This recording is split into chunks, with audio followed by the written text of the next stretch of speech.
Вот интересные растения. Что это такое? Цветы красивые тоже. Черника растет. Ну, мало. Молоденькие кустики. Нашли полянку грибочков.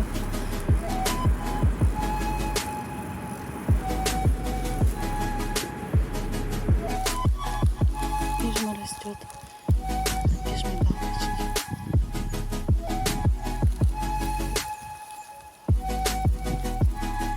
Пытаюсь приблизиться, боюсь поднять. Какая красота. Зверобой продырявленный, я видела такой цвет. Вот это курильский чай.